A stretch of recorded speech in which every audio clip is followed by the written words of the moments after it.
God, it's Friday. I am Mariah Afolabi Brown. As always, I have the ladies with me. Alaja, Nima, Akashat, Zidiri. How are you today? I'm fine. I'm actually doing very fine medically. Checked and I was fantastic. I thought my book will be up with the kind of life I'm living recently. Yeah, up and down.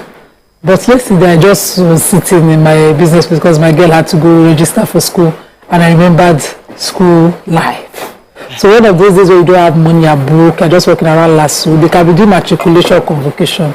You can have a full day's meal of anything that you like just by celebrating with others. So I reflected on those days. We used to go greet people that will come and complicate with their children. Some people come with their entire church bus. And we have coolers of food. They don't have people that want to eat it. We are the well-wishers. And we used to those were days. Even our food. Because if you get physical food, this body, she has to reminisce. It was yesterday's reminisce. You look like really nice candy this morning. Yeah. It's a colorful something. Very nice. Very grateful to God. Stepping up with my business, and I'm trying to do adverts on radio. I was going back and forth with yesterday. I was like, Agnes, actually, I didn't have any business with you.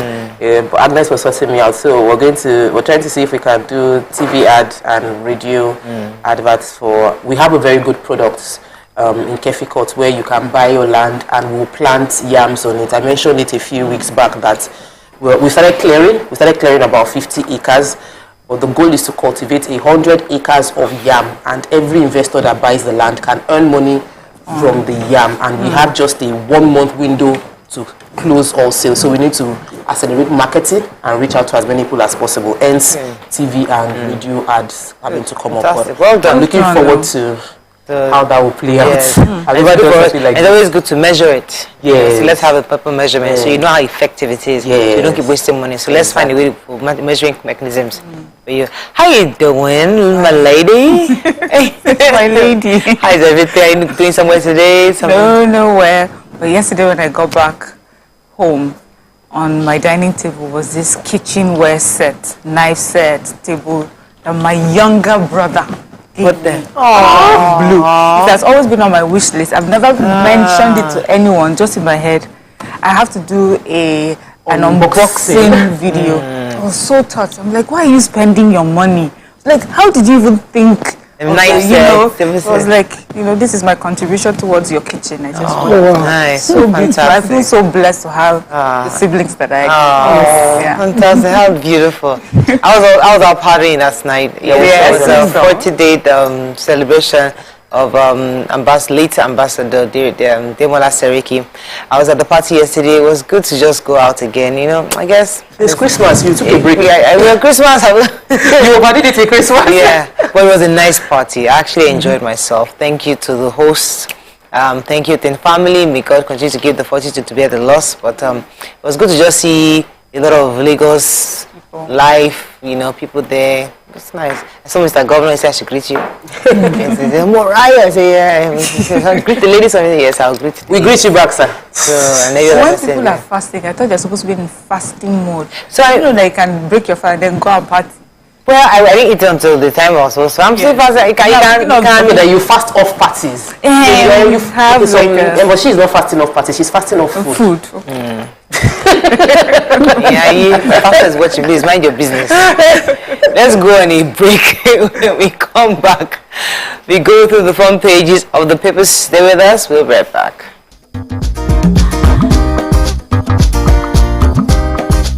Stay tuned. Your View will be right back.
So thanks for staying with us. We're going to start with the nation.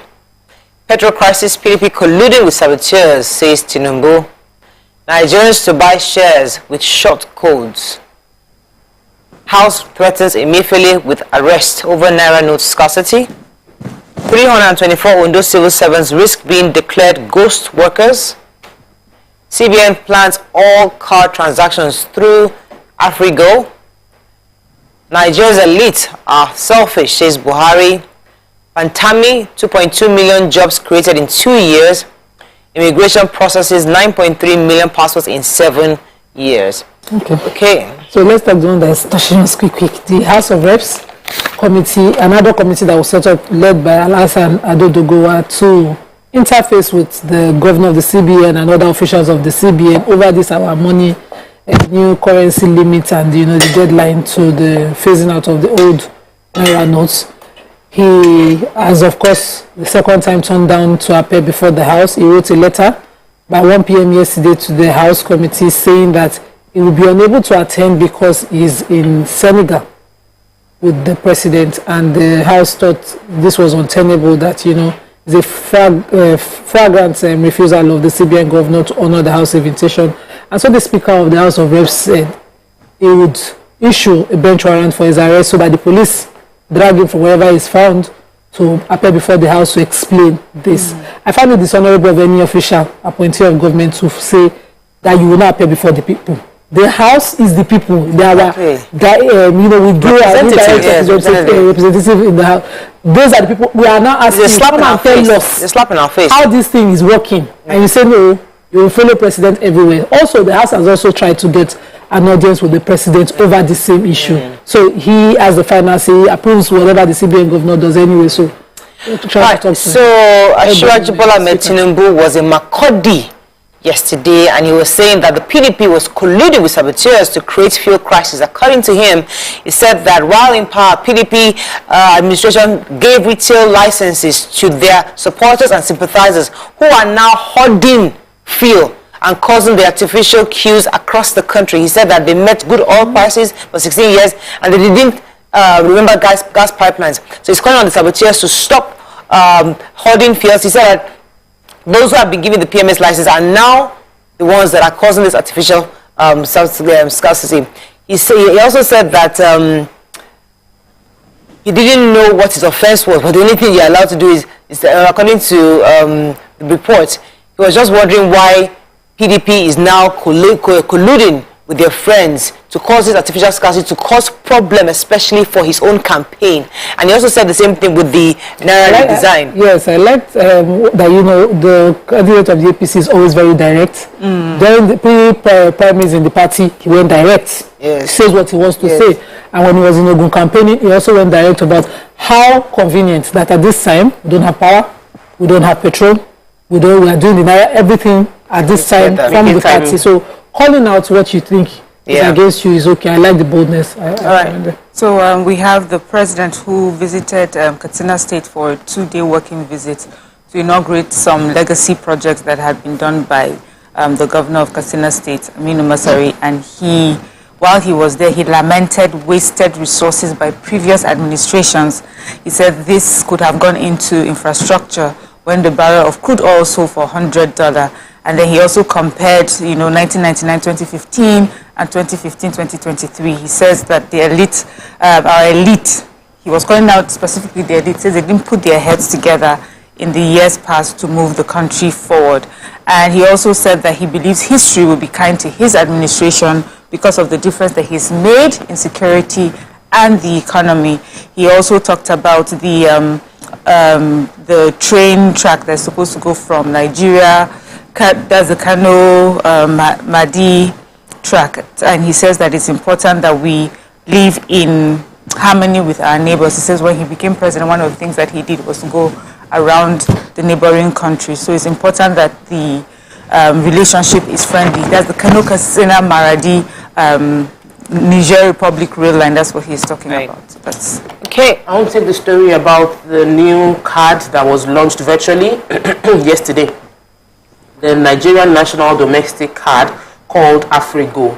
This is going to be a platform, a domestic platform for all card transactions, similar to what we get to do with MasterCard, Discovery, and Visa, other payment cards around the world. The CBN Governor Emefiele mentioned that it is necessary because at this time where we have foreign exchange challenges existing globally, it's important that we come up with a card that ensures all transactions online that can be done using a local platform. The only concern that we would of course have is, once again, do we have the infrastructure? Can we maintain the technology? How responsive are we going to be? Will we be as responsive as the MasterCard? But the good news is they said that MasterCard, Visa card, Discovery can still run. But I think... I don't think MasterCard or Visa card has been responsive. When you have an issue, it takes forever. So this might be better because it's local. It might be easy. I'm just suggesting, but I know somebody had an issue with MasterCard and it took forever to even get some kind of response. Yeah. Even if MasterCard and Co were responsive, they are foreign based. Somebody else is earning our profits. Let them bring something local. Let's say a local company. Okay, moving on quickly to the Punch. Mega churches, schools bar old Naira note payment and offering. Why is that front page? Katsina youth protest hardship. Stone officials during Buhari's visit. AGF pays $446 million Ajaokuta judgment debt. Grabbed ICPC rearrest former JAMB registrar. Traders bemoan losses as fire guts Lagos market. My wife battled for survival as hospital refused treatment. Power tariff shortfall now 2.5 trillion naira. Federal government. And petrol scarcity protesters block Lagos Benin Expressway. Okay, which story are we starting with? So I have the picture story in the Punch. Picture story. So yesterday, the shopping mall, in the Bajuma shopping mall on the Balogun Street in Lagos Island caught fire. It started around 11 p.m. And according to eyewitness, the fire service, of course, responded. They battled the fire till about 4 a.m. in yesterday or this morning. Sorry, if I'm not mistaken. And the eyewitness said that the trucks ran out of water at some point, and they had to get a private company, the UBA fire service truck, to assist them. What concerns me more is that our resolve to always end fire with water. Fire is of course very well chemical based. At least from the small knowledge from my dad, there are other chemicals that you can use, and fire service workers should also be trained to have that skill to know what those other alternatives are. So sometimes, it's not all the time, fire trucks must be deployed, and if you cannot access it, there are other ways you can use. I learned to fire blanket. I didn't finish skills on all the other chemicals, but I think that can work. Yes. Okay, go ahead. I have the human interest story. This is just this is the court case that's going on. If we remember, the lawyer who was shot by the police officer in the Ajay area, so they're in court now and talking before the judge. And the husband gave his side of the story. It's really a sad account of how their day, went. And even a few days before then, he said the car that she was in, she had just gotten it 2 days as a gift for a job well done because of her property engagement, and they had gone to church on their way back. He just gave a full account of how she was shot, and when she was taken to the hospital, he said he quickly took her to a hospital, and the hospital, they put an oxygen mask over her. They tried to stop her bleeding by putting something on her wound, give her an injection, but they noticed that she wasn't doing too well, and they insisted that they would take her to a bigger hospital. By the time they got her there, they said when the doctors checked, they said she had already passed on. And yes, so this was his account. His sister-in-law also gave her account of what happened. Really, really sad. I was going to take the Honorable Minister, the Minister of Information and Culture, Alhaji Lai Mohammed, took a jab at Atiku Abubakar yesterday. He was given a report of about the Ajaokuta Steel Company. He was saying that the federal government has paid $446 million to clear off the judgment brought to them by, I think it's Global Steel or Global Steel. Yeah, Global Steel. Now, he was saying that Atiku Abubakar was doing his campaign in Kogi State, was saying that he will restore and resolve the problems facing Ajaokuta Steel. He said, what kind of talk is that? That's do your own government. Your government was, in fact, you especially, superintended over the commissioning and the concessioning actually of Ajaokuta Steel to Global Steel, and Global Steel were the one that sued the federal government of $7 billion, which they are the ones facing, and because the entire the concessioning was faultless. It was not well thought through. It was not well done. So it fell apart. And Atiku was the one that presided over it. It was saying that now it got us into this debt that the Buhari's government is now paying, of which they have only about $50 million left to pay by February, before Ajaokuta still now belongs to the government. So he has no right. If he's telling anybody that he's going to fix Ajaokuta, he is the cause. He was the one that led the faultless and the not well executed, poorly executed Ajaokuta concessioning, and he has no right to say that he's going to resolve the Ajaokuta issue. I quickly take a story about the ICPC arresting the former JAMB registrar. So the situation has been ongoing for a while, but the former JAMB registrar Adedibu Ojeride in Abuja has been ordered. The issue for his arrest has been ordered based on the fact that they invited him for questioning.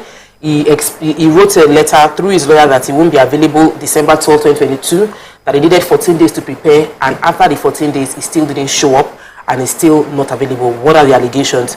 Funds diversion to Trillium Learning Center and Shakpati International Schools Limited, and these funds were diverted under fictitious students' names. He was the only signatory to those accounts, and they also found another account that he used false names, forged documents under names of Joshua, Olaniro, Akombila Midi, respectively, to open accounts, and he was the one signing the account. The checkbook for those accounts were in his office when he was taken into custody from the head office, headquarters of the commission. So obviously there are many things he needs to answer for. They want him to answer for stolen identity, money laundering, concealment of gratification, if this new evidence that they found is confirmed, all on the former JAMB registrar. All right, let's go on a quick break. When we come back, we continue with our reviews. Stay with us. We'll be right back.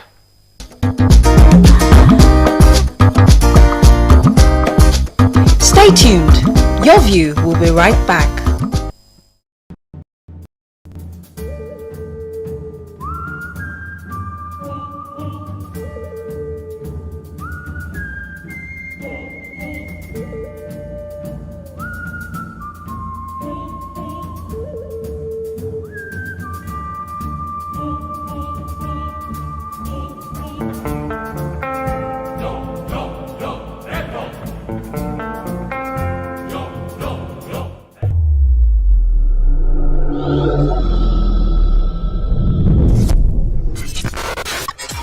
Do you think you can outplay me in this game of wits and knowledge? Can you go 7 rounds without flinching? I meant answering 7 questions correctly. How well can you hold your liquor? If you're curious, then join us for the most exciting conversation and games with your favorite celebrities on 7 of 7.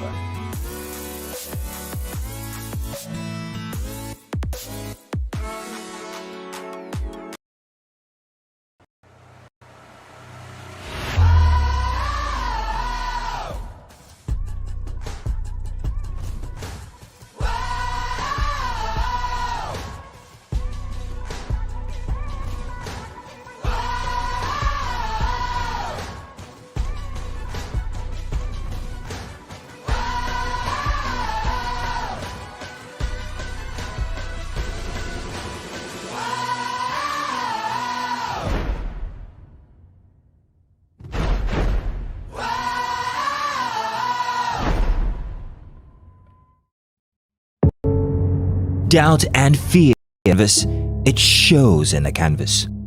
It shows the conation of raw ether material slabbed, stroked and molded at a pace provided by the doubt and fear. Every move way in the struggle of one to the other, merging the past to the present, brushstrokes of colors seen but not known. For when the wailing stops, the pieces settle down in abject beauty erected for a century of a century. Speaking, advocating, protesting as the arts are meant to be.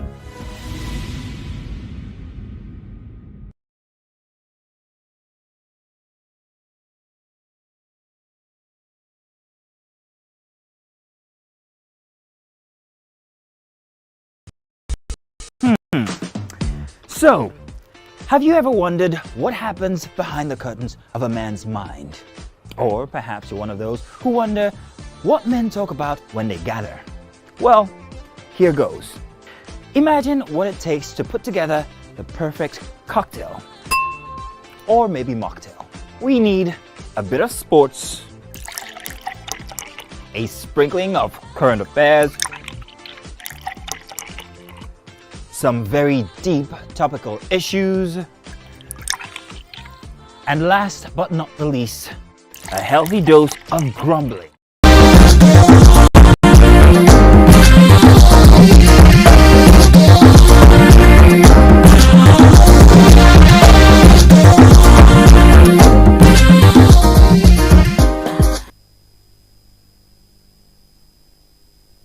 Daily Sun.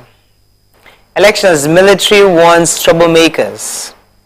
No attempt to create conflict between Tinubu and Buhari will succeed, says APC. 309 Nigerians renounce citizenship in 2022, says federal government. No leader can create new Nigeria overnight, says Obasanjo. Cashless policy gains traction as CBN unveils domestic card payment. Buhari urges Nigerians to reject politicians who drag nation back to corruption. And protesters block Lagos Benin Road over fuel hike and pricing, says, story. Okay, I think President Olusegun Obasanjo deserves flowers for being realistic. So yesterday in Port Harcourt, at in the international conference on deepening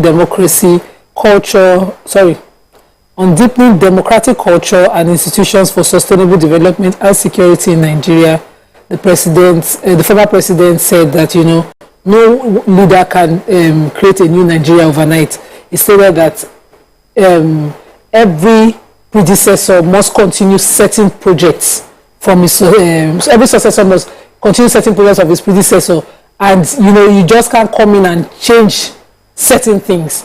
Basically just stating that government is a continuum and that certain things must sustain. He also emphasized that democracy is evolutionary, according to him. He says it's not a one-shot game. It is evolutionary and it takes time to ground the practice. It is not for quick change, and indeed, if we play by the rules, we would all realize that the regimes or governments can change, but the tenets remain constant, emphasizing that we need a culture to reach where we are going. I love that he has. Is he campaigning for APC? No, he did not say that too. He just campaigning for Nigeria. He's talking about successors and predecessors and how government works. The way we see it is that once this person just come, we'll come and kill all these bad people, and we'll just continue everything as if contracts. We are still talking. You took a story about contracts taken from previous governments that previous that are still dealing with the backlog of it today. So that's the reality out there. So protesters in Benin in Edo State blocked the Lagos-Benin Expressway as a result of their protesting the fuel crisis.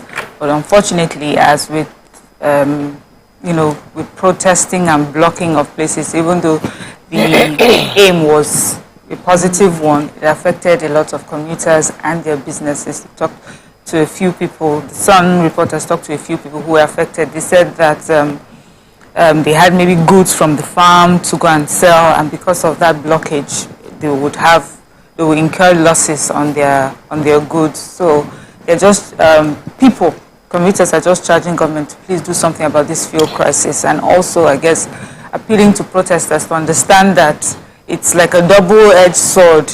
You're protesting something, but also the commuters that are suffering the blockages on the road. So I want to take the story from a press statement released yesterday by the Publicity Director for Media and Publicity, APC Presidential Campaign Council, Bayo Ononuga, and he was addressing the statements that were making rounds on social media. Said it is fake and sponsored by the fifth columnist, that there's no issue between the presidential candidate for APC, Asiwaju Bola Ahmed Tinubu, and the president, Muhammadu Buhari, that there is no issue between them. For the record, he wants to make it clear that what Asiwaju Bola Ahmed Tinubu mentioned during the campaign in Abeokuta on Wednesday wasn't to blame the president. He didn't mention the president, he didn't attack the president.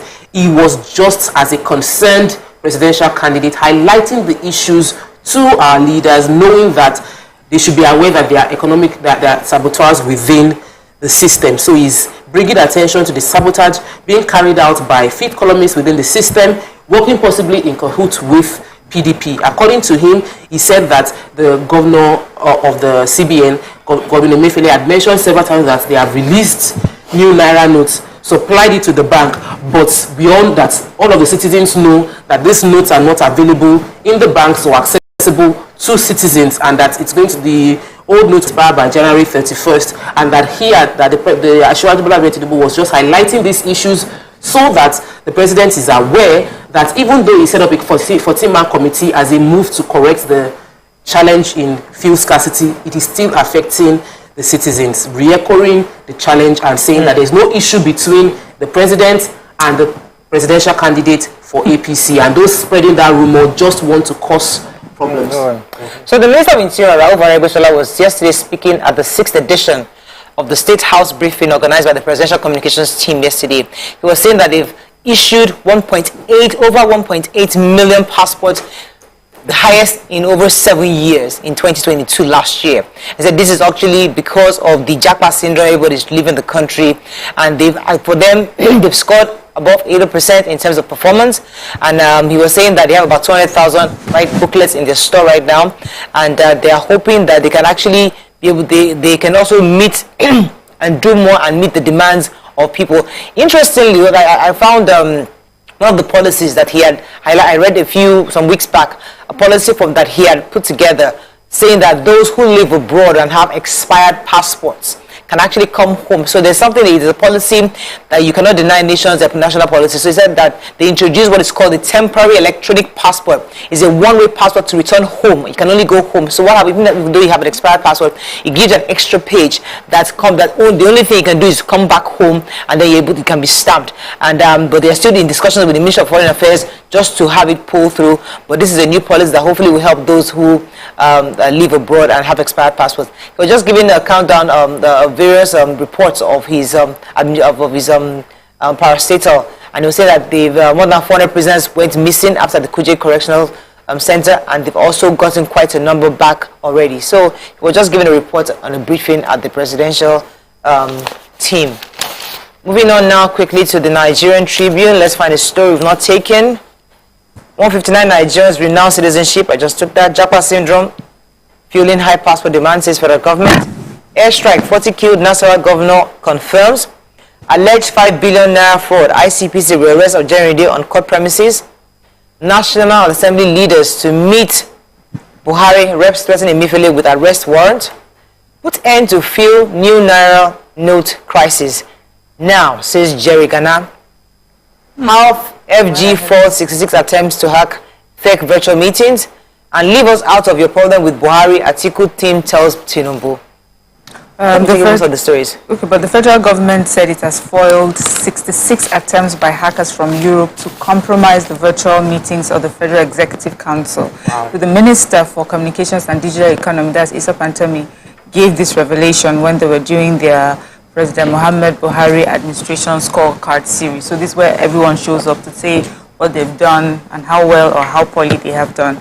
And he said that since the unveiling of the National Policy on Virtual Engagements for the federal public institutions in October 2020, they've had not less than 108 virtual fake meetings. And he says of the 108, 66 attacks were made to try and compromise these meetings. He also mentioned how these virtual meetings that they've had has saved the country 47 billion naira, as you know, in comparison if they were to have these meetings physically. So the minister also disclosed that in line with the Buhari's vision to lift millions of Nigeria out of poverty, not less than 2.2 million jobs have been created in the digital sector in the past 3 years. Okay, I think that's all we can take on front page review. It's Friday, and we come back, we discuss our hot topic of the day. Stay with us, we'll be right back.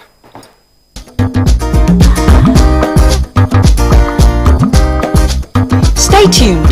Your View will be right back.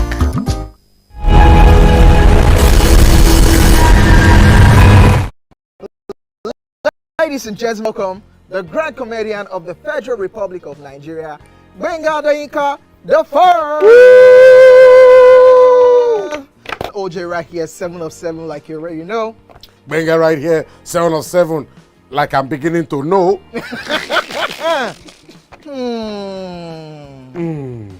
It's now time for the question. You don't scare me one bit. Bata, I go drink. So. Okay. So now one chance for Inter. My first question. Do you remember the names of the winners of that edition of StarQuest? Of course I do. Why do you? And I hate myself for this. Because I have this question for you. Final question. No. Where outside Nigeria and what year? Think you're the only one that can be wicked. I am thinking, because I know back in the day. Don't think. Answer my question quick. You are thinking too much. I don't like it. The UK. Final answer. Okay. I said, God, please, let me to perform outside Nigeria. Wait. And God gave me a trip, a show in Ghana. Drink, my friend, drink. I don't overthink this thing. See where I can. Yes, you overthink them. I would say you should catwalk. Let's catwalk. Where are we? No, that's not catwalking. That's good talking.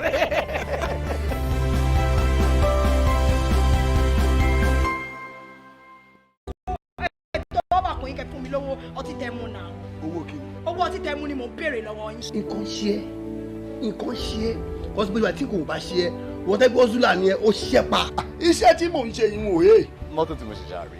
Your car? Yes. Like. mo ti fi torí ẹlẹ́kẹjọ fún lọ́wọ́ kájí kan. kí ló ń sọ lẹ́nu. ṣé tútù mú ẹ ní? Why tó fi rí báyìí? Why are you like this? kò ní da kárí nǹkan burúkú ká má bàa sùn lọ́rọ̀ bọ́ nítorí ṣé nǹkan tó torí ẹ̀ àti kí olú fẹ́ bá mi sọ náà. olú fẹ́ bá ẹ sọ nìyẹn. nílẹ̀ kò tilẹ̀ fún ọ̀tí ọjà ọjọ́ tàbí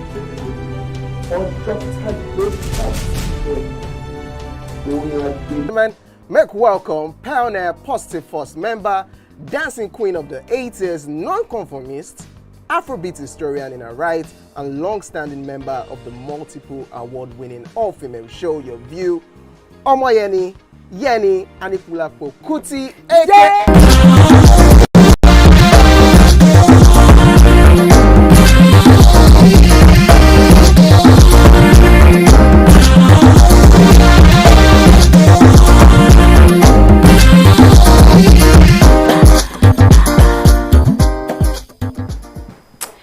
Thanks for staying with us. So while Nigerians are clamoring and begging and pleading for the new notes, a Nollywood actress Regina Daniel posted a video capturing a newly clean Cha-Cha 200 note gifted to her on set by her politician husband, Ned Nwoko. She said, filming on set, and my husband sent an accountant to bring cash to the location. Although the bank bought it in 200 notes, it's fine. I love it. Thank you. And that post, she said, her husband also, that she did not even know that $100,000 was cooling somewhere in her account. And this is about cash and gifts. So we'll talk about the gifting your wives cash, how material, how it has made a lot of women very materialistic, or if it has or it hasn't. We'll discuss that a bit later. But let's talk first about these new Naira notes, because I think YK said it yesterday that Naira notes are in their hands. The politicians, they have it. All of them now, she talks, it is in their hands. We don't have it. She don't. And then when somebody comes with 2 billion, I'm thinking, this cash that we've never seen, we're still looking for this new notes. And CBN bank is saying they have some. Some other people are having access, and this is where the issue is.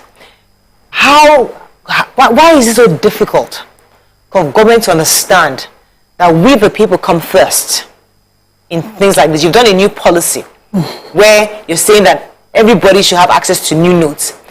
The regular Nigerians are not getting access, but some rich folks seem to have it. I went to a party yesterday, and the guys outside selling for spraying. You know how much you're selling? Which one? I didn't want to buy, but was 32,000 for 20,000 naira note. They're saying that 32,000. 12,000 naira profit. For the 20,000 naira bundle, they were selling at 32 naira. And I'm thinking, oh my goodness, what is Why would I pay this? 12,000 naira extra for the value of? So they're outside. So the point is, there are people getting these notes. So we don't know anybody that knows that one that nobody. We don't have notes. We don't wait. We won't be at the one wait at the ATM, hoping that new get the minimum best to get the minimum amount that we're supposed to get. For that right there is a problem, and we must discuss it. Because it's a policy that is coming out. We said that if you want to change note, it takes time. You don't do a drastic change. I don't know, what are you rushing for? What are you trying to do? What are you trying to achieve by rushing it so much? And that's why candidates are saying, is this against them? Because it's looking really, really like it's truly against people. What are your thoughts on this? It's not exactly about the candidates alone. I think there's this, when government make policies, or from the CBN particularly, I think he just enjoys the conversations that come with it. So when he did Forex ban on certain things, he talked and talked, he didn't respond. Not once, and he didn't back down. Till the scarcity created the difficulty and the value of the Naira dropped. He still did not react. He doesn't care. So he's doing innocent, and he's doing it again. It's not about, because you see all those big people, they got dollars. The dollar don't stay scarce. No. They don't still they see the dollars. So the dollar is outside there. Even this Naira we are seeing, so Regina Daniel can just be sitting on set, and the other one just send her, go and give her a truckload of it, let her just enjoy. So that she can flaunt it for us to prepare us on. But that affects our daily lives and business. Whereas the more we are shouting, there's this feeling of pleasure it gives the CBN governor. Because I don't understand. You're a leader, you're making policies for people, and you're saying to the people, I don't care how you feel about it. You must buckle up. But you make exceptions for a select few that eventually makes your policy fail. The people that you should be holding, you're not holding them. They are the ones who made the Forex whatever fail. Exactly. They devalued the Naira. Exactly. They moved their monies into dollars, moved it out of the shores of this country. Exactly. They started buying houses outside. All our actors and actresses now are US residents. Exactly. They moved the dollar. Look at that policy where Mr. CBN governor. And how did he pay? Thank you, Nemo. That's in fact, you just finished it. You just hit the nail bullseye, because that you said exactly the issue. Let me know your thoughts here on this. So I feel that, Nigerians already have a wide inequality gap, where there are a group of people that people look up to and say they have a better life, they have access, they have everything, and then a very small group, less than 1%, and the majority are left to do whatever they can, which is why there's a lot of anarchy, which is why kidnapping is rife, which is why people can convince a young person that enter into the bush at the risk of losing your life, kidnap these people and watch over them. Whenever you see victims of kidnapping talk about the results, they'll tell you that the people that kidnap us, they cannot be the one at the aims of. These people don't even look like they've seen 50,000 before, top of asking for 500 million. It's because there's a long chain of command, and that's because there's a long chain of anarchy and a long chain of poverty. So there is always people to recruit. How does this tie into this story? We have leaders look you in the face like we don't send you. I'm telling you. And it's their character says it over and over again. And you cannot have a country where people are complaining they cannot withdraw 5,000 and somebody is putting 200. The insensitivity. Yes. And carelessness of you, even if they dash you the money, should you put it? Because you see suffering everywhere. Let's even leave Regina. Hustling for let's because she's a young girl, she's been what's that thing? She's being kept, pampered and kept woman. No problem, let's leave her. But you are the CBN governor. If I was a CBN governor with the mind and heart of Nigerians, I would get people to have access first. All the rich, if you have extra millions in your account, you can't have access yet. Let the Nigerian people get access to these new news first. You should be the last level, because I need the Nigerian people to first have it, because if they don't have it, they cause problems for our government and administration. They don't think that way, but they put themselves first. So what does the get access? The folks, the rich folks have access, and those of us who are going to the bank, we don't have the bank. So we does not even have banks. Nylon, see, does not have bank stamp. That if a bank is releasing funds, you see that it would be printed with the bank's name. So it's direct from CBN. So our leaders, obviously, when they get to the very top, sort of create a bubble for themselves or create different bubbles for themselves, and they forget us. And I think all of us in different ways, we create these bubbles where we forget, we make ourselves comfortable, and then we totally forget or even refuse to relate with anything outside, our bubble. And that is, we've become so out of touch with reality. Everyone has cried about the policies and saying, okay, you have to look at it and how it will affect the Nigerian on the street. We also know that one of the reasons why we have the redesign of the Naira is because the CBN governor had said that kidnappers were asking for money. And today, on my way to work, I heard something that was so profound. Someone says kidnappers do not have the burden of getting that money. The burden of raising the money is on the family of the victims. So if you like, change it. All the kidnapper has to do is say to the family, go and get what I want. So this particular story is in the papers, and we're saying that these kidnappers had asked, for 5 million Naira ransom for a group of people. And when they brought the old Naira notes, they told them to return it and instead bring them food and other materials. So the thing is, when we make these policies, are we really in touch? When we say, usually also when we hear about policies, we hear them say, we sat down with stakeholders. Who are stakeholders? These stakeholders, are they the same people in your same group who are totally out of touch with reality?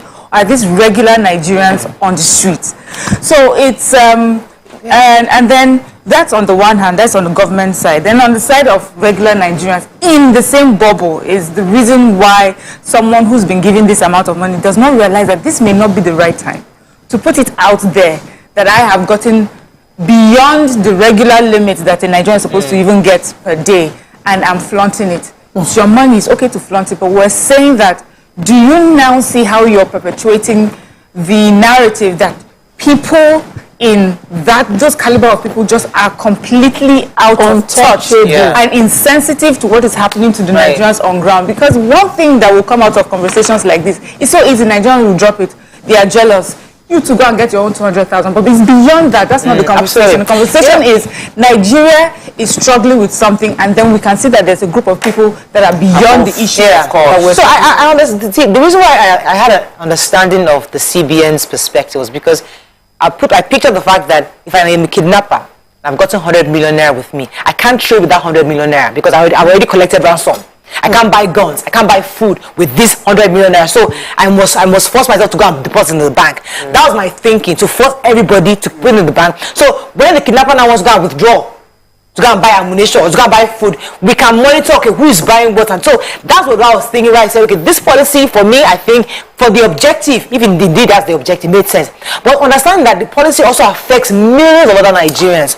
There has to be a way to ensure that we don't suffer alongside what you're trying to do. So unduly suffer. So one of the things that we're asking, that make this new Naira notes available, because if I have 1 million Naira and I put it in the account, you're telling me I can only withdraw 500,000 per month. So when you restricted how much I can withdraw. Now, but why must it be so soon? Why must it be end of January? Why must all the policies go together? So there's a new Naira note, there's phasing out of old one, there's limiting withdrawals. Why must everything escort themselves at once? Exactly. Are you the master of pain? You want to tighten it. You want to tighten rules. Must you do it now? How about you phase out old Naira notes and make available new Naira notes in 3 months? No limits.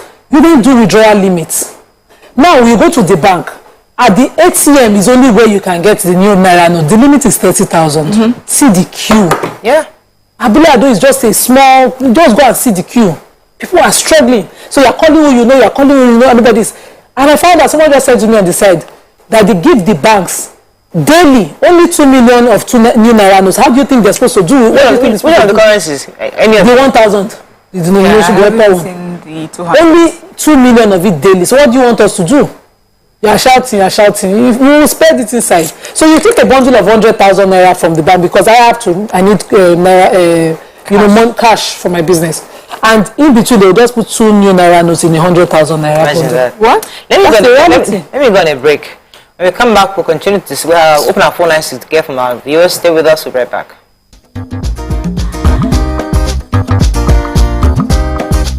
Stay tuned. Your View will be right back. Why do we do it? Ask questions, and if it's something that I saw coming, I may not even ask questions. I may just I may even tell you I saw this. What if it's in person? But then would it make a difference where? So like this person might just say you can just be on 3rd Milan Bridge on a bike and the person say, babe, I cannot do it again, and you lose range. So what would change? What would change the scenario? Like, does it matter where? Do you want to have like a fancy dinner, like the film you were mentioning? No, like finding your or do you want to be on the street? No, carry me go fancy dinner. Or you might just una dey run for treadmill. Or you na dey jog. Don't tell you lose for your web. Now I don't turn attempted murder. So which would it be? Because I'm like, in person you have the closure that you want and the few injuries. Guys, that's one place. It could be inside the car. You can sit inside the car. Why car? Why not bike? Who will be driving? Why bike? Who will be driving at this point? The car will point? be stationary. Pray I'm not the one driving. Just pray. Stationary. Because I go master. You can't be telling me like me. I'm gonna drive near water. All you must consider.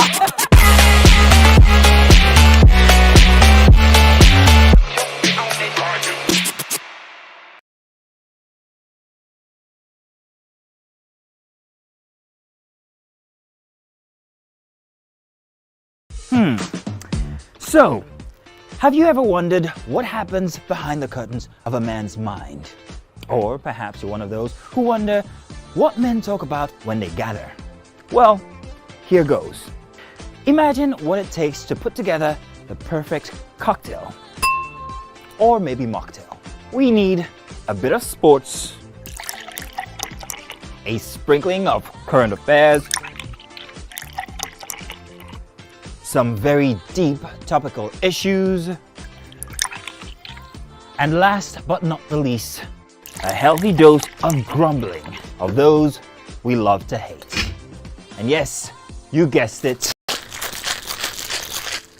women.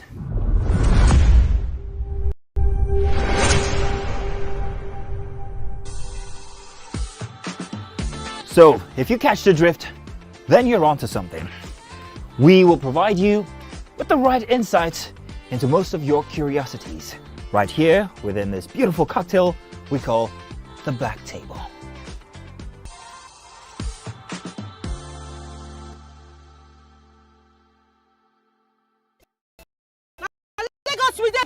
You know, every time you open that your stupid mouth, you show exactly what you know. What? You are drunk. Jesus! You can't defend your wife anymore now, Julius. Right. None of this is his fault. What's going on? I can't explain. Just come. We are the Durojays. We are the Akbans. We are the Obioras.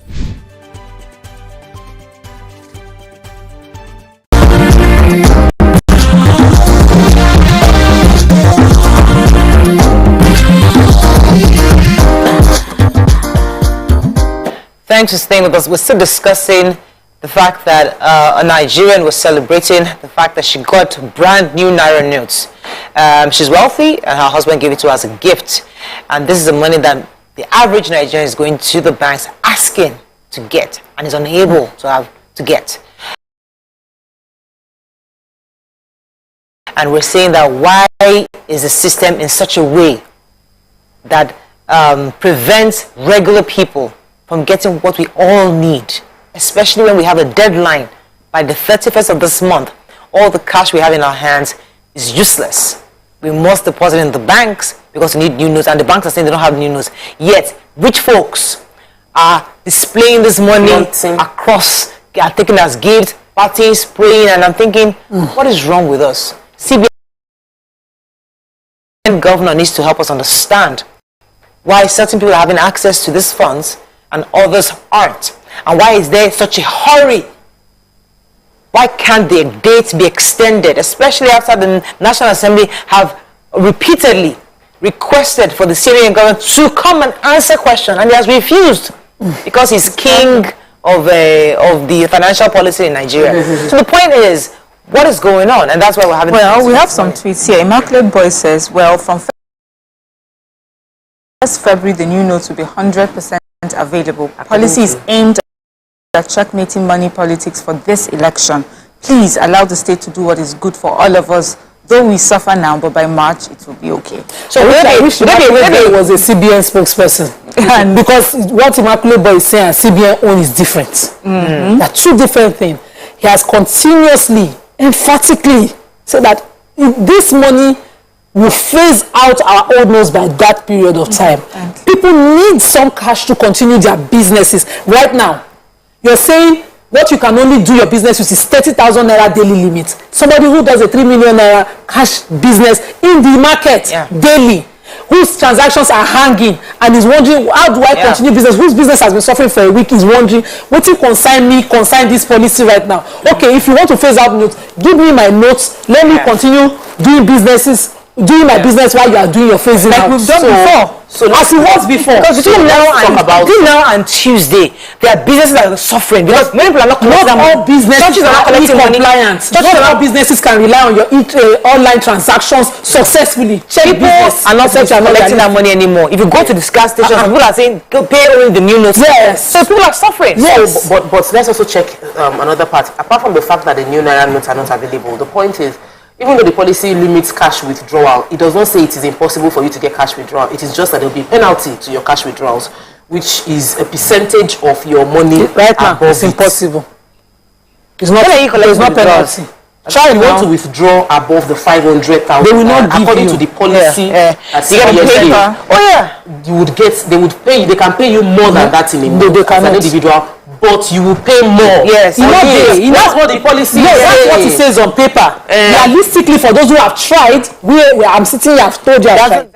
They will not give you. They are telling you they can't give you. This is February cake, so let's let me take this call. Good morning from Kola Wale. They will go close shop. Good morning, wonderful people. Good morning. You're live. Oh, yikes. Oh, sorry. Could someone call him back, please? He really was happy to talk to us.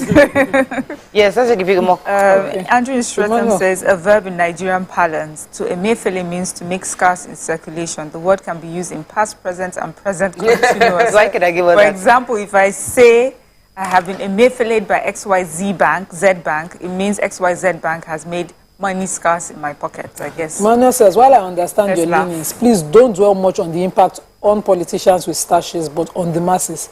The CBN wants all to believe that new notes have been available for all to change before the deadline, even though the new notes are only becoming available days to the deadline, which is the reality. Our leanings is to Nigeria, so I don't understand. Yes, we're not talking about the politicians, we're talking about the average Nigerians that are complaining. I'm scared to, if I don't want to go and join queue, because every time I get to the bank, you cannot even, it's not accessible. You see, let him even speak to us, just like this spokesperson said. Before the House of Reps.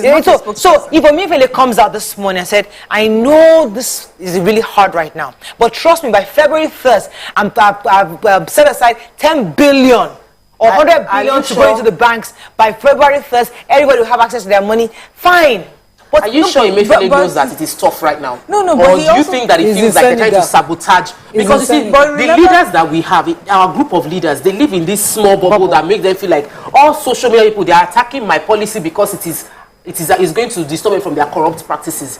So they're not seeing the real pain that the average Nigerian is feeling. I have spoken to politicians and I'm like, no, it's not working. I say, but the truth is, what you're just saying is not true. Yeah. So many people in that space, they don't understand the impact of their policies on us, which is why it seems like we're shouting over and over again on the show so that we can get through to them. Let me take to Joker. I'll come to you, Miriam.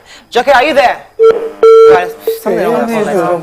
Yeah, but I was just saying that it was only last week that we heard from the CBN governor that he alleges that there's money that's been kept, but banks are refusing to go and pick it up. And I thought it was a joke, because I don't understand. There is a system. Isn't there a system where money is returned and money is picked up? So what has happened? Have they gone to receive it? People like them, Ned Nwoko, that are able to collect it in large amounts. Did they go straight to the CBN to collect it, or did they go to the banks? And if they've gone to the banks, that means the banks have collected it. Could it be that there are not enough funds, so their stories are not gelling? And could it be that there's a real sabotage? Certain people, so for example, everybody, they have to put all the cards on the table. Maybe there are people within the banking system that says, you know what, we're all part of this small cartel to ensure that there's scarcity in the land so that people can begin to lament and cause problem, because there's no reason. Somebody is saying there's NMP, there's fuel, and the mothership has fuel, but between mothership and to the gas stations, we're not seeing distribution. So what the bank is saying, the CBN is saying, we are giving them money. Between bank and the Nigerian people, there's no money. So who's sabotaging who? Somebody must open up. Because me, I don't believe that Nedwoko went to the bank to get the money. I think he swapped the cash, that old cash and new cash that he had in his house. And I think that there was no limit. No, where did he swap it? Bring it back. Just a moment. And I think that there was no limit to what he swapped. Hey, that's Nima investigating Nima. Before you can, if I have new notes now, I will not give somebody a bundle of it. I'll give you a bundle of the old notes. You should go and queue the bank. You know, if you can do it with ease, it means that you have it in abundance. No, but I kept new notes to go and spray yesterday. I didn't spray. I have the old notes. I have to find a way to spend between now and Sunday. I have to spend. If not, I have to take the bank. Because let me take this call from Joker. Joker, are you there? Yes, good morning. You're live. Go ahead, please. Good morning. Morning. Please, I want to tell you, I was at the first bank yesterday. Okay. Go ahead. They didn't load the ATM. Did not load money in the ATM. Yes, we've been hearing that. We didn't see much collect at the ATM. Yeah. And people inside the bank are still taking old Naira notes. What's still happening? I was at the first bank yesterday. Thank you. Thank you, Jackie. Feedback. This whole week, we'll be talking about this stuff. Is this not this week that's supposed to be the same story, and it is Friday. Olakero says these are the stakeholders that yes, now. should be talking to. Olakero says that policies in Nigeria are meant for the masses. If NIN didn't stop stop kidnappers, why would cashless policies stop kidnapping? Sometimes you think the people without we think like people without brains. Nigeria makes us question your education. People's bank account number have been collected for vote buying and all of that. Cool DJ Funky Flex says, Regina isn't my problem. My own is, why will a CBN governor make a policy and go on 1 month vacation at the same time? In Senegal, when the House of Reps is summoning him over this situation that everybody is shouting about. In each constituency, these House of Rep members, their constituents are shouting at them that what are you doing? They now and appoint you to come and explain how come. How do we explain to our people? We went to Senegal. Senegal is more important. Let me take this call from Emmanuel, then wrap up on this. Emmanuel, are you there? From Jos. Hello? Hello, morning. You're live. Go ahead, please. Emmanuel from Jos. Good morning, lady. Morning. Emmanuel. Thank you very much. I have followed your conversation and I understand the frustration Nigerians are facing. Listening to all of you, but the truth of the matter is there are some things that are going on that are not, the public is not aware. I'm speaking as an insider, as a banking professional, and I can tell you for free that what led to this is being obvious now. When the central bank said a lot of money in circulation is not in the control of the central bank, you needed to see the way people are bringing cash into the bank. That's number one. Number two, reports are already being generated to the central bank and the security agencies to begin to track those people. Unfortunately, Nigerians are usually waiting for the last minute to deposit their money. This morning, I've got to the ATM and have withdrawn, and I still got the money. In Jos? Yes, in Jos. Yes. You got news. Okay. Now, unfortunately, there's a mistake that happened which is being corrected. The POS operators are going to the banks to withdraw large sums of money so that we can go and hoard. Because the POS operators go with their cards to the casinos as much as that collectors, and now they are using cards not to maintain their system. And that is where there is like a scarcity of news. There is abundance of news I can tell you for free. But the POS operators, organizing with other bank staff, are the ones causing this thing and creating problems for people. Yes, some people will not be able to reach our fast electronically, but this thing's implementation will be gradual. No matter how gradual it is, some of us will pay. All right. Thank you, Mano. So that's another. So in case peradventure, I'm telling you the pastor's words, you know, if what he's saying is true, it's a Nigerian problem. That's the people with the people again. So we're thinking to ourselves, let us hold this new notes, because then people have to cause a scarcity, and that will now cause a demand to come to the POS. I mean, these are different arguments. It could be right or be wrong. CBN just this Monday said that POS in Lagos and Abuja are exempted from helping to mop up cash and distribute new cash. So that's what he's saying might be possible in Jos, but impossible here. And POS operators are payment point solutions. Of course, people come for withdrawals. If there's a ban on the notes, they'll be doing everything, life and death, to get the cash. And they cannot get it in Lagos. So how do they operate? They close shop. That's what you're saying. You close shop, cause actually for people in some areas where they cannot do those businesses. This policy is not perfect from the design, not talk of from execution. It's not perfect. Let me take Mohammed call. Good morning, Mohammed. I have to wrap up on this. Good morning, Mohammed. Are you there? Yeah, I'm there. You're live. Go ahead, please. Yes, I just want to express my view in the issue of what you people are discussing right now. Yeah, well, to be honest, I'm speaking from Bida in Niger State. Yes. But what I also discovered that is even a local market very close to us. Okay. This issue of Naira scarcity, you discover that there are new Naira notes in the hands of people already selling it to public and collecting commission. So who are we to blame? Is it the bank, or who are we going to blame? I was in the bank to deposit the little I have about 2 or 2 days ago. In fact, I spent about 2 to 3 hours. In Niger State. Yes, that is the reality. I have a local market very close to us. When you give them 1,000, they'll give you 900. So going to the bank was better, and going to the bank is anyway, longer. talking about going to the bank, Williams is saying that this is what happened to her, saying ATMs here are still dispensing old notes. I wish you could tell us where exactly. ATMs here are still dispensing old notes. There should have been like 6 months interval for the swapping. I still have a lot of old notes with me, and there's no how to swap it yet, because even the bank said they don't have. They want us to deposit our money and stay without cash. So for those who are saying that people are not taking their monies to swap, is that when they go there to swap, there's no cash to give them. And you're saying, give us all the cash that you have and then go and stay cashless. And some people cannot afford to do that, either for their personal business or just, you know, personal daily living. And that's what we're having. Also, Nima, you said earlier over and over again that the policy, there are issues with the policy. I have been a supporter of this policy, and I have to reiterate that, because some people watching at home would get the opinion like, oh, this policy is horrible. It isn't. The truth is, if you look at the policy on paper, the policy is needed. Like, we need it. We have excess liquidity. There's so much money everywhere that the CBN, like CBN knows that we've printed so much money, we won't even know where the money is. No idea. And that is how a lot of crime and corruption and terrorism is being funded. So there was a need, and it was valid. So, but the policy implementation is flawed, and I agree, but the policy itself is necessary for where we are as a country. Now, what we would expect is the government I shouldn't be the one explaining the policy. You created the policy. Your entire media team for CBN should be on all social media platforms and on TV explaining to Nigerians. There should be wide sensitization, adverts, jingles, telling Nigerians why the policy is necessary for them so they can buy into it.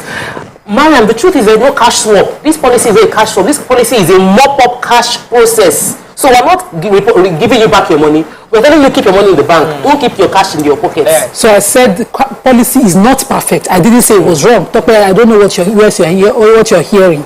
We need it. But don't kill people's businesses while you're at it. Don't make people suffer for a period of time, losing money, losing connection, losing business. Because some people will find a way. That was how to the Forex issue. Some people became billionaires overnight over the scarcity you created. In this country, what did you do about that? You've closed some bureau de change. Some people became billionaires overnight and empowered your friends. This can be investigated when this government is out of power, and then you start to say, oh, we must see it. Not perfect system. But you must listen to the people you're creating the system for. Why are you saying you won't listen to them? If 30,000 naira limit you have given is a problem, revisit it. There's no perfect system. That's what I say. And as it is now, it is not perfect. For everyone you create another hardship. And when people talk, how many registered POS businesses do you have? How are you allowing those businesses get what they need? How are you allowing them help you in the areas? See now, somebody just said in Niger State, for every 1,000 naira you get 900 naira. Over you created a business for some black market people. You say it's not perfect. You say it's wrong. You did a sabotage against some certain places because people at Niger State, so this somebody just says they have access. So is there like there's some parts of the country that are yet to get the maybe that one person was lucky to get access. I don't know. Or not. Because this person says in Kaduna, POS operators are still using old notes. They say they have not. I say I still got old notes. Let me take this message. A bundle of old notes with two notes. I collected old notes from Union Bank yesterday morning. But at a party yesterday, they are selling new notes. The girl said if I give her 30,000 naira, she will give me 20,000 naira of the new 500 notes. So she will be using 10,000 to buy. Yes. So it's the market. So it's the scarcity is going to empower some people who know how to talk to customers. Obviously, and another, we also mentioned that when you do strictly online transaction, even though the cost, the percentage that you're supposed to pay on each transaction has been reduced, we are still empowering banks a lot and the payment platform. When you move the entire country into being cashless, it means if I transfer 2,000 naira here, I'm paying 2,026 naira. I want to pay each of you money. Well, if I withdraw 10,000, I can share 2,000 without having to pay 26 naira, 26 naira, 26 naira, 26 naira. So that for me is profiting the banks. The banks are already declaring a lot of profit on a regular basis. But now every transaction you do, no matter how small it is going to be charged. And it's not convenient for many Nigerians. We have to go on a break. I mean, we have to. I wanted to wrap this up, but it seems like someone is responding to. Let's go on a break. When we come back, we'll continue our conversation. Stay with us. We'll be right back. I was responding to.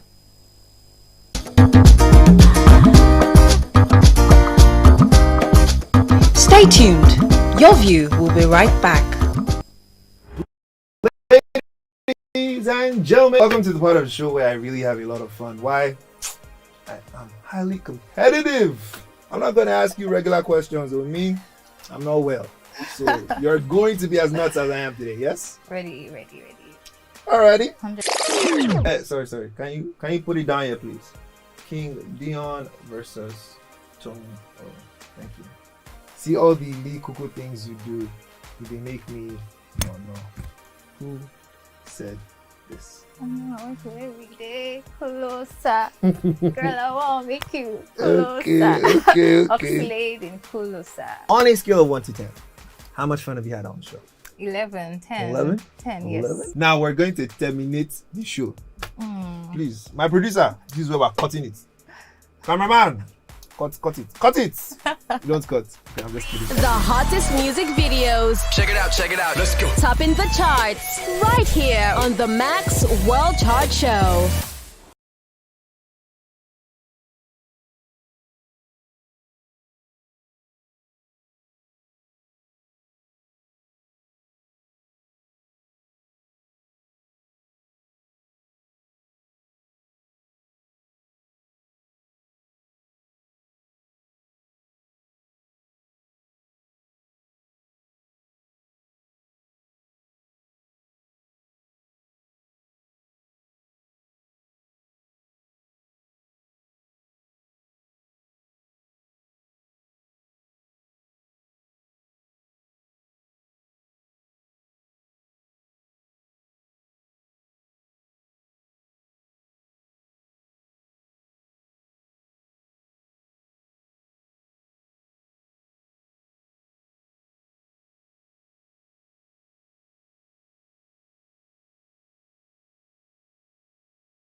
Thanks for staying with us. All right, so we're still discussing this, but let's take a few comments on social media. So I was just, I had taken Williams Olajumoke's earlier, and she was trying to, she responded to us, she's saying she's speaking from Kaduna, and also in response to the fact that this is not a cash swap conversation. She says her customers are still bringing old notes. Won't she sell? You know, so this is a business that constantly bringing in notes. If she takes it to the bank and she puts all the money in the bank, and she's not giving any money in exchange, how does she run her business? Which is closely related to what Andrew StarTimes is asking. He said, please, Nima, can you explain to us how market women are faring? Why am I asking? They're the backbone of local economy all over Nigeria. I need you to paint that picture. That informal sector we're I want us to about. come because sometimes people don't get it. I want you to paint that picture as you said during the break. So somebody has wares, they're selling sweets or whatever it is, and somebody comes, buys the money, and then at the end of the day you have 30,000 naira. Yes. What you'd like to do is take that 30,000 naira to the bank and swap it for the new notes, so you can use it to do and transact. No, but you can't. That's not within the market. You get goods. I go to Tokwe, I get goods. I sell them. I come back to Tokwe. I want to get more goods. I have to put money down. Yes. Within the day, I can do that. Go back and forth 10 times. 20 times safe. So, but if I read it, you don't have, you know, the requisite cash now, or you have sold for transfer. Then you now go to the POS to get the transfer. All profit you made would have gone with bank charges. So another thing that we must highlight in the flaw of this policy is that the small businesses grew and they grow through short, small margins. If you go to the local market, these brothers, Igbo brothers, they grow, they sell their goods with very small margins. Sell fast. So I might start my day with like 10,000 naira, but I buy enough sweets. So I collect the sweets, quickly sell. In 1 hour, I turn it into 11,000 naira. So in the course of the day, my entire profit might be 15,000 naira. But imagine if that money is locked with POS card payments. I cannot access that card for 3 days or 4 days or 5 days. My capital is tied down for 5 days and my business is on lockdown for 5 days. YK has broken down that POS thing a lot of times that my money, where is the money? Where is the money? I'm waiting. So the policy that they have not addressed. Mama T, are you there? Sorry, Mama T. Good morning, Mama T. Hello?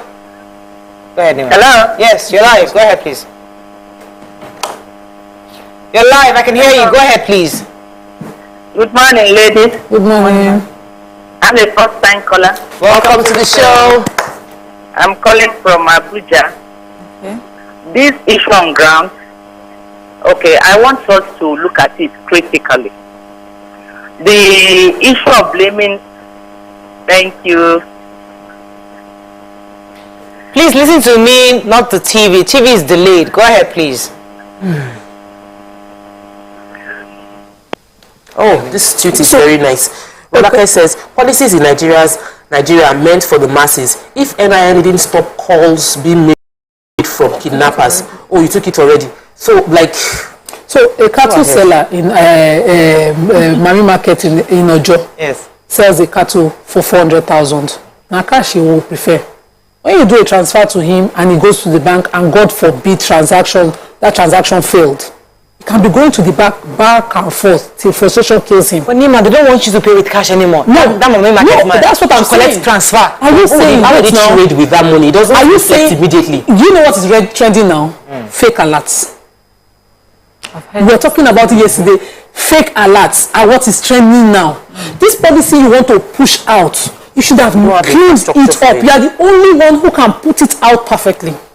If I go back to the banks and I have a failed transaction and the bank is telling me, go back to the POS and going back and forth, you can't even investigate successfully, trace the money successfully, and you run me out of business, and then you tell me I shouldn't do my cash transactions. I will listen. That's why people are screaming. Some people are used to putting the money under the bed. I know someone who does a daily business at the cold room. She just puts her money under the bed, and the money, she carry her money there. She don't have English to speak to anybody. She's going her own. Imagine you compare such a person who's not used to that transaction to have to resort to. So change is hard. Change is difficult. But so I want us to be very clear. Let's say that cold room woman should begin to start using online banking. Is necessary. But look at the majority of your people before you do the change policy. It's easy for me. I don't have too much cash transactions. I still buy fuel in my car with my ATM. And I always insist, if he fails, give me my receipt, because I know 3 months, they never bond them, they will give me my money back. It's their mother's bed that they will do it.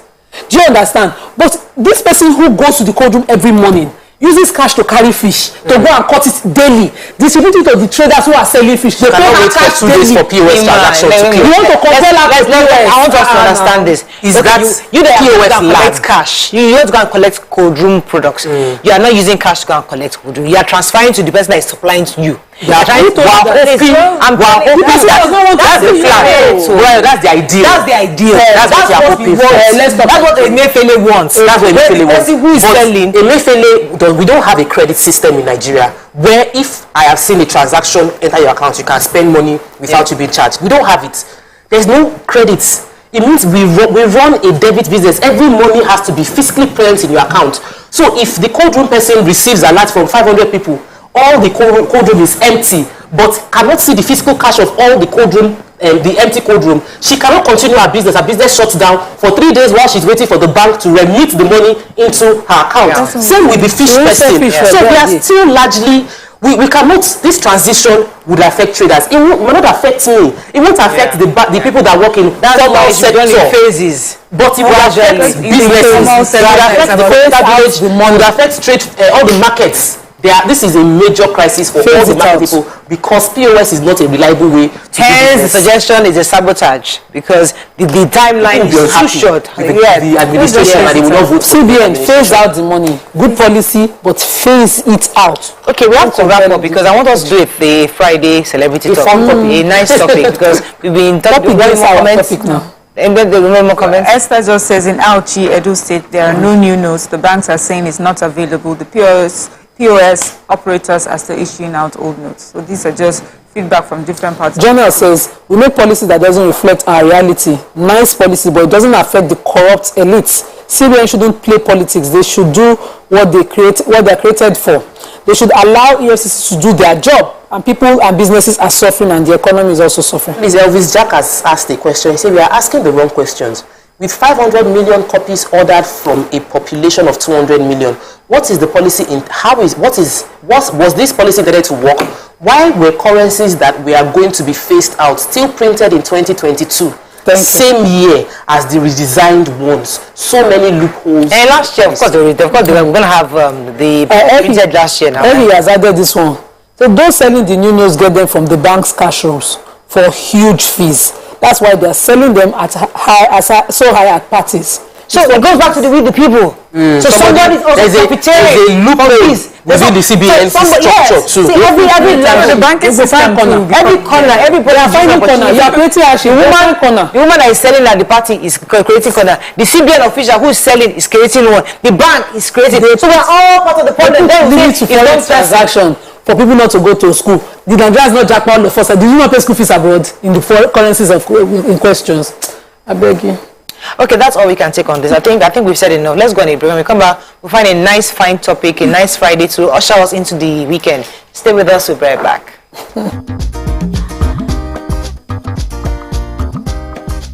Stay tuned. Your View will be right back.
It's the 7 of 7. My name is in a nice social experiment called the 7 of 7. It's when G. What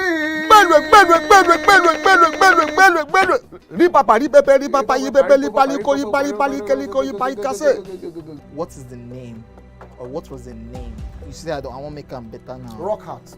No, of the goats when they brought it on stage. The name of that goat. Yeah. We should go there. No, that one easy now. I'm just drinking this so that I can ask him my own.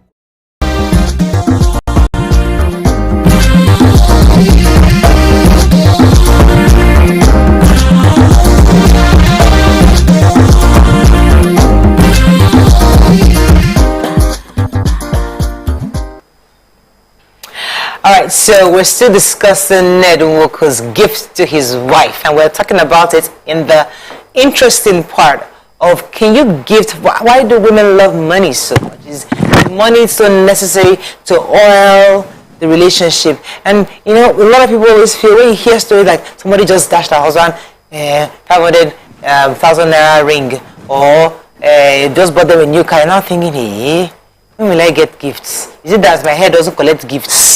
Is it that the person I marry doesn't value me enough? Because a lot of women throw these things out there, and it makes others feel like they're not enough, or they're not worthy of such. What are your thoughts on this material syndrome of just having been cared for and pampered and taken to Dubai for breakfast and to China for dinner and Japan for the weekend, stuff like that? Is it really our dream, or is just some kind of a facade that we create for ourselves? So it's okay to dream more. I don't want to dream. I don't want to start. Let me start with Mariam.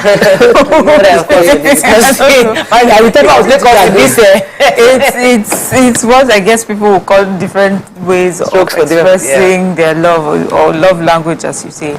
There's some people that like cards and flowers, and they would talk about it forever and be like, oh, I remember this bouquet of flowers that I got. And then some people will talk about the money that they got. I'll never forget when we were young and dating, and if I would say to my friends, oh, we went out to lunch or went out to dinner, one of my friends would just turn and ask, how much did you give you? Like, what are you saying? Lunch and dinner does not make sense. Please, how much did he give you so that I can enter Balogo and go and shop? You know? But it was not for me. It was not my love at the time. But I think my love language is changing. Yes, changing. I think with age, you now start thinking of dollars and pounds, you know. Anyways, I don't know why I never really liked it. I mean, sometimes I feel like just waking my dad from the dead. Like, why did you make me hate money so much? Because I just find that I'm not big on money, and I wish I was, because I really want to have money. but you know, so like, I like you, I know you, but I just don't like you. Yeah, but because of the way we're raised, we're raised to be very careful. We were taught that money is to buy something. So if someone was to give you money, they are trying to buy you, and no, you cannot afford me, you know. So we would accept other gifts as appreciation for, you know, the love for us and things like that. And then maybe in marriage, then we become more comfortable.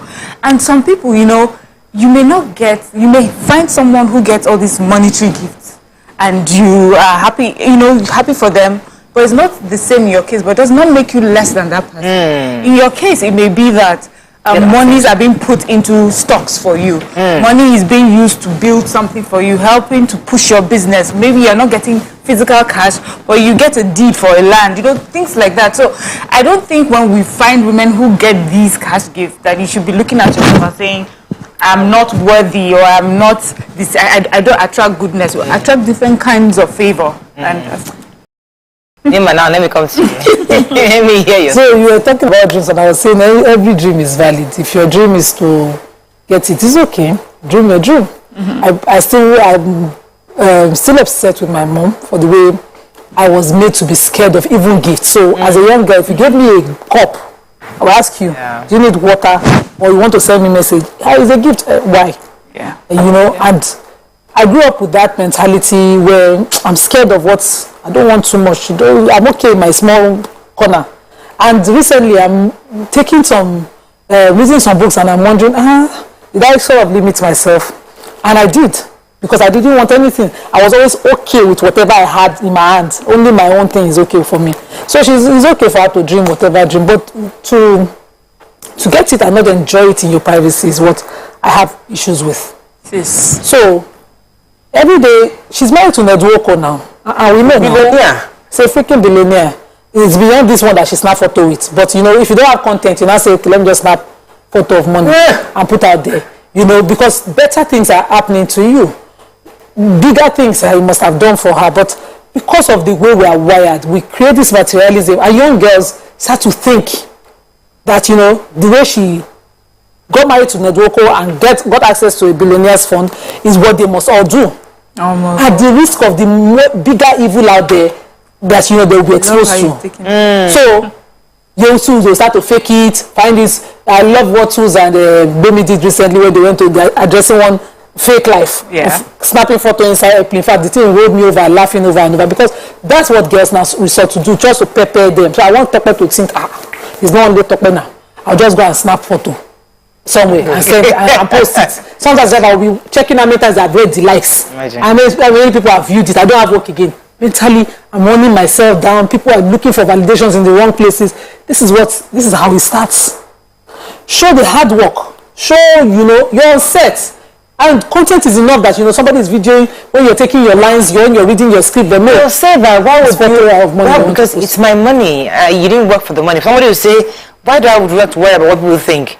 He sent me money. It's my husband. He sent me money. What's the big deal? Why are we making it an issue? It's not my money. Did you work for the money? Did she work for the money? She worked for the money. Her money anyways, as far as I'm concerned. No, like you said, did I work for the money? Did she work for the money? She worked for the money. You know, sometimes we, of course, we're meant to look at things from all perspectives, but sometimes it might just be a simple case of, I'm feeling so loved, I want to share my joy. You know, the same way we come out and say, today is my birthday, and we post a picture of us, you know, looking good on our birthday, the way you give birth, and then, you announce your pregnancy. Social media is going to be a place where people share every good thing. And the day they are crying too, they come on like they are crying on camera, and I'm wondering, hello, why are you crying on camera? And some cases you see people share their heartbreaks. It's therapeutic to cry on camera. I follow Coral BD. It's therapeutic because you feel like everybody's watching your emotion right now. You're crying, you're sad, and you feel like you're crying and you're crying and you're crying. I'm just telling you, listen. I think about it. I'm like, I'm crying. I'm deeply sad and upset. Then I'm crying. Then I'm recording it. Should I arrange my eyes in such a way that it is Instagrammable? What is therapeutic to you? Where I'm going to is the world is changed. The world is changing, exactly. World is changing, and how we live our lives changed. And now our announcements are on social media. I remember when I was growing up, I grew up in Mautu, Igbo community, when somebody gives them, you see white powder on the neck. That's the announcement to everybody. When you rub powder on the neck, that you are doing a mugo, somebody has given birth around. Yes, the mother of the mother. No, when you come visit the baby, they'll spray white powder just to share. Mother of the baby, the new mother. No, the mother of the omugo. The grandma. Have powder on her neck. So because when you finish powder in your baby's body, you rub the remaining leftover powder on your neck. So your neck will show that you are now doing omugo, and everybody around you just default know that this woman is taking care of a grandchild or a baby. We announce our good news, and we shouldn't read more to it like she's flaunting. It's not bad belly. She's happy. She married a rich man and is spoiling her. And she's allowed to spoil her. They have the money to spoil her. They just spoil her. We shouldn't feel bad. People have money, and there will always be poverty amongst us. And there will be wealthy people. I have told God, I want to be in the category of wealthy people. It's not a problem. But and because our social media life has changed, everything we do is now online. This point you're making, okay, because I think it's really valid. Right? It also help us to look within. Put yourself right now in this girl's shoes. You're married to a billionaire. You don't have to work a day in your life. You are servicing in the other room. You have a fantastic children. You have fantastic children. You have fantastic. Everything is going well. You know, and the guy is pampering you with money. What's the big deal? You just receive a lot of 100,000 naira for 200,000 days. You didn't know that $100,000 have been in your account for. What a thing to forget. I'm telling you, what a thing to forget. And see, auntie, I need you. You throw $100,000 in your account. And they just own me. Will you forget? No, that's where you are now. Wait. Even that's what she is. That's where we are all different. What's the name? We're all Regina inside. No, not necessarily. I know all Regina inside. Let me tell you why. He's a freaking billionaire, died rich, still sat with his mother on the floor where the mother is comfortable till he died. If you see him, you won't wait his wealth from that. That's my wish. You don't see me and you assess me, finish. That's my wish. So everybody's wish is different. You want to have your $100,000 flaunt at you and snap picture. I want to have my own and quietly put and just be touching like that. And there's a different differently wired. We're all differently wired. You Super said something now, and I could put it right. The example that you said that we like to flaunt our good. No. We like to rejoice with others. And I will use that Igbo example. When I live in an Igbo community presently, and my two is not even close to what I live in. When we go and greet baby, they will give you powder. I'm just saying to you that it's sticker. So that example you have picture, I've not understood it well. Don't only mother, put powder on her neck. Mine is better than yours. You will be happy. You will take powder with them. You will rejoice and put on your neck. Is it the mother who was flaunting her baby, or you are rejoicing with them? Rejoicing. So I don't think people who are watching. She's talking about a celebration. She doesn't explain. There's a celebration. That's our nature. Good news. She's saying that's the conversation. We have baby safe now. We are going to do naming. She's saying that. Okay, let's pack that because I know the point I'm trying to make is that we don't all flaunt our good news. I agree. It's not flaunting. It's announcing. Flaunting puts a negative perspective. But you say flaunting doesn't happen. Flaunting happens, but when you say anybody that announces a good thing is flaunting, it's wrong. We're not saying anybody, but we know that there are some people who flaunt. There's a reason why that word exists, because people do it. There are some people that are known to flaunt. There are some people that are known to be boastful. It happens. Does it make it right because the thing is the thing that people are doing now? Does it make it right because younger people are doing it? Usually, as you're growing up, there are things you do. Older people would correct you. As a child, I remember times where I would want to maybe boast about school achievements or things like that, and my mom would caution me. So I've grown up to realize that my achievements are not for me to flaunt and boast. It's for me to be happy about and others to rejoice for me. And so when someone says what she's done, I hear your point where you're saying she's not flaunting, she's just excited about it, good for her. And I think the other person who thinks that this is not something I would do, and I see it to be, some people will even call it classless. Why are you that showing off of raw cash on social media, or throwing of raw cash up, or in the air, or even spray money? There are some people that would never spray money at parties because they think it's classless. It's not a bad thing for me, actually. I think I would raise my children to not be throwing cash up and down, not because they're unhappy for those who have it, but because it just does not make sense. You have it, you do what it is that you are meant to do with it, and you appreciate people in ways. It's just the same way someone who appreciates somebody with money or with food, and some people will take a camera crew with them, and some people will decide to do it quietly. Different story for different. So let me answer the question why I said there's a little bit of Regina in everybody, and the reason why I said that is because we don't know where she's coming from. Everybody's coming from a background, coming from those who've been mocked, laughed at, people thought you can do nothing in your life, and finally you found a way to marry this rich guy, and even if you're in a community where they still don't respect you, they don't regard you, like, hey, so you married him, it might be a big deal. There's something innate to you that you want to prove that I have arrived, I've gotten somewhere, respect me, regard me, give me my dues. Yes, I'm not married to a rich man, I paid the of my dues, I have 2 children, I have 3 children now, I'm now this person, acknowledge me, I am this person. There's something inside you're trying to prove to the world, and we all do it in little ways. So in this her own way, she's throwing that, I got cash, I have $100,000 breathing in my account. That's her own way. But we all have a way of telling the world that we are educated. Now I am exposed. Now I have done this. Now I am better than you. Yes, we used to be in the same class together. We had bobbed our hair. We were looking all skinny. But now I speak well. Now I'm rich. I'm married to a rich man. Does that have a lot to do with her age? Would her mother do that? I'm telling you that. Will her mother watch it and say, don't do that again?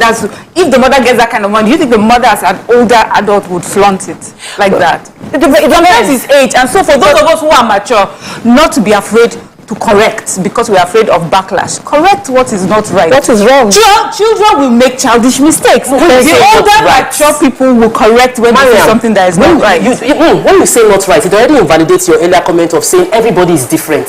No, So it does not don't mistake it. It does not invalidate it if what you're doing is flaunting or being boastful. It does not. What I said does not invalidate that. What I'm saying is what you're saying that it invalidates is I'm saying that the person who is showing off is not necessarily. Let me talk about you. Let me give you an example. I've lost the thread of my thoughts. Let me give you an example. Mariam is this young girl from Jos, and she grew up very conservative. Laughed at her. She's skinny, she's ugly, she had issues with, she was very insecure growing up. In primary school, she didn't have friends. Secondary school, she didn't have friends. Gradually, as she started growing up, she was more mature, finding herself. Now she's a published author, she's doing very well. And things are looking up to her, and all those who used to laugh at, even till now, probably still don't talk to her because it's not that Mariam. It's not that one that is that skinny girl that didn't even speak English properly. What's she feeling now? Like now? Oh, she's on TV. Oh, she thinks she's smart. Gradually, yeah, there's somewhere inside every human being, or somewhere inside maybe many people that your background is haunting you, and there's something that pushes you to just let them know that, listen, I'm better than you think. I'm now this person. Now I'm Nedunwoko's wife. I'm giving you an example of different people come from different. I'm not saying that is the case. I know. I'm saying people come from different places. There's a need. So the point is, let's not demonize one person for flaunting or celebrating our wealth in whatever honestly, flaunting and boasting, because she used me as an example, let me just give this. Do you know that some people would not feel this is who I am and I'm going to go and show them? We know those people.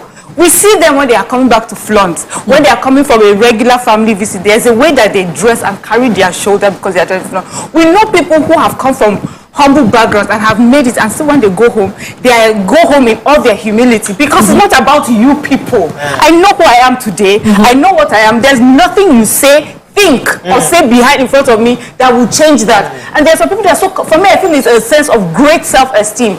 If you're not moved by what people say or what your background was, there are people who come to flaunt. Flaunting is not a good thing. Boastfulness is not a good thing. And I stand by it. And throwing cash in the public, for me, is a childish thing. So there's certain when we talk about, you see, the truth is everybody we're living our life based on the knowledge we have and the exposure that we have, our bringing. And for some people, what you read as pride is for someone else confidence. And everybody around the person will say she's being proud, she's arrogant. And the truth is genuinely from the person's place. There's no pride, there's no arrogance. It's just that I'm a very confident person. I know who I am, I know what I'm worth. And there's it's undebatable. I cannot take it. I know who I am and I cannot take anything less than this. But the person looking at it will see it as pride or arrogance. That's the same way sometimes we might be misconstruing someone thanking and being grateful. I got an iPhone X on this show a few years back on my birthday. People insulted my joy because they felt it's just an iPhone X. I wanted that phone. Like it was on my list. I really, really wanted it and I got it free and I was so happy I posted it online that I got it as a gift. It wasn't to flaunt. It was pure joy and gratitude. But somebody else saw it as poverty-stricken person. Somebody else saw it as you finally got an iPhone. So we sometimes place labels and judgments on pure joy because we just don't get it. I don't like spending money. It's not my culture. Mariam loves it. And it doesn't mean that she's not being classy or refined. It's just that's our own. In Lagos Island, the classiest person will just be doing like this. That's how they do it. For some, their own way of I've attained it is when I carry that bundle and I throw it up in the air. And everybody is now like, so we must understand over time that we cannot say this is universal right or universal wrong. Of course, there are some areas that there is no, you lie, you steal, you do those ones, there's no gray area. But in emotions and interpretation of emotions, there are a lot of gray areas. So we must learn to accommodate those gray areas so that we would live in peace with one another. Okay. No, Nima, let me tell you. Okay, so there are certain principles that are just basic. They show the standard that you must uphold yourself. It is not just based on exposure. They've been tested. So you finally reached there. If Tope were to get an iPhone again today on the show, even if it was on her top list, and she fell over and started screaming again, I would probably think, Tope, after all these years, he never matured. You know? Because they say when you carry yourself, there's a first time, but there are several ways you continue to carry yourself subsequently. Yeah. So I have been through hate. I know someone, a brother Adubo, who said, is this girl? She's too playful. She can never be anything. When I finally achieved all the things on my list that he said I couldn't achieve, I saw him in the neighborhood. I greeted him with due respect. He couldn't look up, but I greeted him because basic principle is I can't disrespect his age. It won't be because I don't say, hey, come here. Did you hear that I've arrived? Classless. Classless. Putting him in his place that way shows that me going have not arrived. But I greeted him. I passed him. I went to my parents' house. As I was coming back, I greeted him again. If he calls me, I will pick his call. But I can respectfully say no. I'm not going to be involved in this. I had such a conversation with one of my relatives when my dad died. I was like, where have you been all these years? How can you just relate and send my number out to a stranger? Don't do that again. Respectfully, stating your point. You can be as upset as you want. I was livid when I was talking to this person, but I didn't lose my thoughts. So some things and whenever I do get to that limit, I want to call myself back in a way that, I beat myself up in my privacy that, Nima, why did you do this kind of thing? I really wanted this conversation to be very interesting and so, but it has really gotten hardcore. I'm trying to reach a point. Yes. Okay, let me let you finish, please. Let me let you finish. You've been married for this number of years. You've had children with this person. You've been gifted too many times. So many times. You've been hated. You've been loved. You've been back and forth. Now create your own identity. Aside this person, you're not the first person who leveraged into success with marriage. Read history. Some people should be your role model. I don't want to be mentioning names on this table. Some people should be your role model. Quietly, focus on your work. The movies that you have shot, as they're coming out, push that as your content out and earn your respect fully. Obi can give to you house safe. It will be in your name. Your worth, you would know. But create an image for yourself that gives you respect.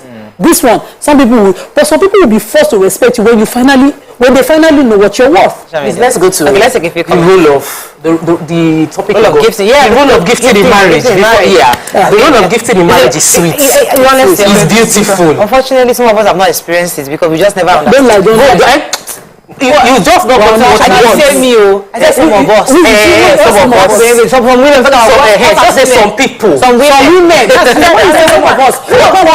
No. I am representing a lot of Nigerian women on this table. Okay, we get you. There are some Nigerian women I'm representing, so and I must stand for them. Some of us women don't enjoy gifts in marriages or have trying to been make the conversation very light-hearted. Yes. But this thing that you said just reminds me of conversation I've had, a couple of times with young people.